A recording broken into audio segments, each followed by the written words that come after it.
the point of Democracy Now! Is to provide a broad forum for different ideas. You know, I see the media as a huge kitchen table that stretches across the globe, that we all sit around and debate and discuss the most important issues of the day: war and peace, life and death. And anything less than that is a disservice to the servicemen and women of this country.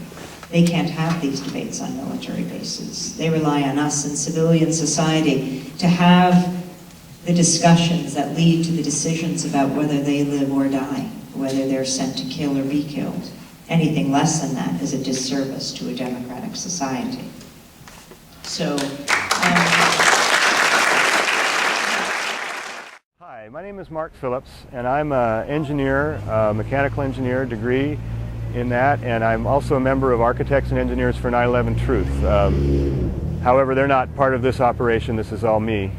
I'm here at the Cal Poly campus on San Luis Obispo, California, because Amy Goodman is going to be speaking here in the lecture hall behind me in just a few minutes. And I need to ask Amy an important question about 9/11. But I need to give you some background information here first. In May 2003, I first became aware of Amy Goodman and her program Democracy Now! And was just blown away by how great it was. And I decided right then and there that our public radio station needed to carry this program every day. Well, to make a very long story very short, 21 months later, after they initially said no, they finally said yes. And the show has been running ever since. It's one of the most popular shows on the radio, and it gets a lot of support from donations every year. In November of 2006, Amy came to San Luis Obispo to speak for the first time. At that point, she was at the Vets Hall, and I was fortunate enough to be able to introduce her because of my connection with getting her on the radio. Actually got a standing ovation for my efforts from 400 of my closest friends. It was a pretty big day for me, and the point being that no one was a bigger supporter of Amy Goodman than I. And I loved her show, and I loved what she was doing, and I thought what she was doing was very important. Since that time, I've had dinner with Amy twice. Once in July of 2007, where we chatted fairly amicably about this and that. And again in July of 2009, when I went with the specific purpose of presenting to her evidence of the controlled demolition of the Twin Towers in Building 7. This is the evidence that has been collected, among others, by Architects and Engineers for 9/11 Truth. And I had several things to show her. I pointed out to her that the molten metal that was discovered in the debris, and many witnesses talked about, is not possible from a hydrocarbon fire of jet fuel or any other office materials. It's simply, fires don't get hot enough to melt steel, and it's never happened before. I talked to her about the NIST report, the final report on World Trade Center Building 7, and in that report, where they finally acknowledged, as a result of efforts by Architects and Engineers for 9/11 Truth, finally acknowledged that Building 7 actually came down at free fall for over 100 feet. That's a pretty remarkable thing for a building with an area greater than an acre per floor. It fell at free fall, not virtual free fall, not close to free fall, but actual free fall for 12 stories, 8 stories, about 100 feet over 2 seconds. And I explained that that's just not possible to any means other than controlled demolition. And during this conversation with Amy at the dinner, it was clear that Amy didn't want to talk about this. She was very nervous, very upset, didn't have a single question that she asked me, didn't have any of the probing kind of questions that she usually asks when she's interviewing somebody. None of that was present. It was very embarrassing and uncomfortable for everybody at the table. So I decided to leave the dinner early. I figured it just wasn't much point in sticking around. But before I left, I mentioned this one last paper to her. I said, here's a paper written by an international team of scientists, published in a peer-reviewed journal. The title of this paper is Active Thermitic Material Discovered in Dust from the 9/11 World Trade Center Catastrophe. I explained that this international team of scientists studied 4 samples of World Trade Center dust. And in every single sample, they found a mixture of aluminum and iron oxide. This is thermite.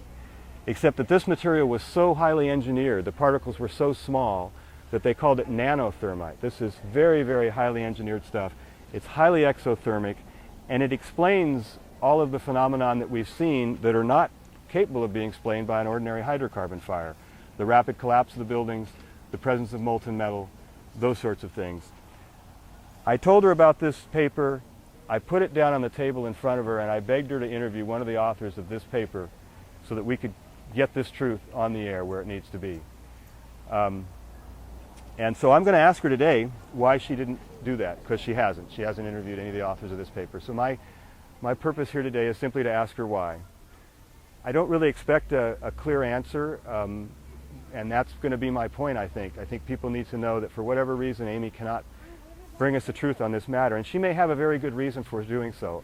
I did ask her at the dinner with her whether or not she felt physically threatened, and she said no, but she might have to say no even if she felt she was. So I'm not here to make judgment on Amy in any way. She may have a very good reason for not getting into this subject matter, and actually I hope she does, because I really respect her a lot. But I think people need to understand that for whatever reason, she can't go there, and we can't rely on her to tell us the truth about this and perhaps other matters as well. That'll be up for the viewer to decide. So we'll see what Amy has to say in a bit here. Okay on the end.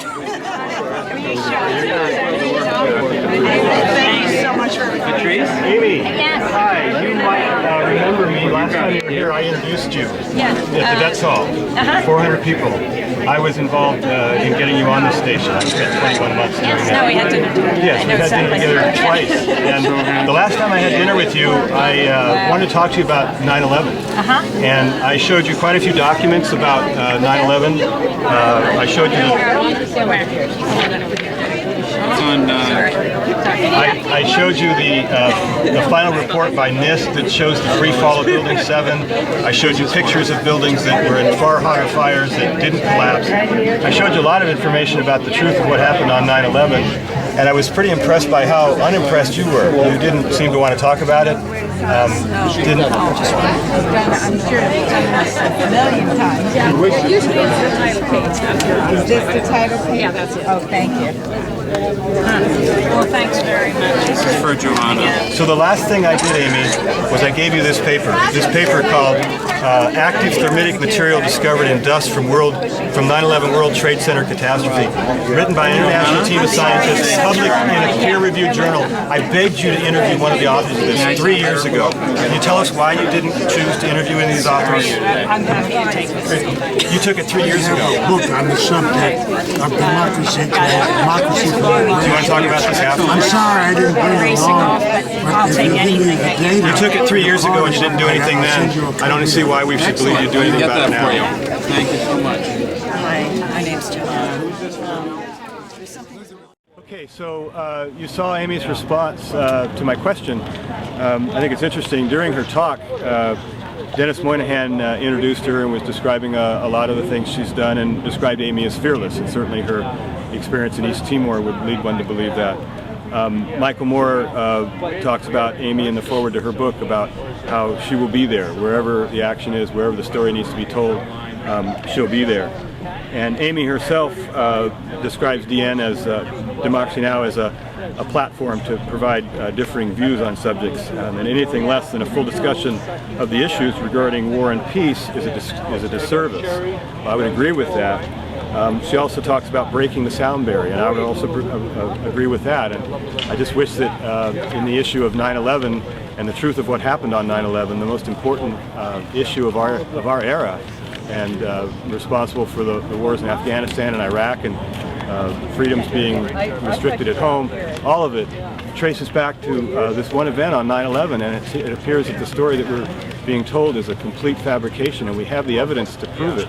In fact, we have the evidence to prove the official story is not possible because it violates the laws of physics. And the only plausible explanation for how those buildings came down is controlled demolition. And as you saw, Amy Goodman is not going to talk about it, so I don't expect to see it on her show anytime soon.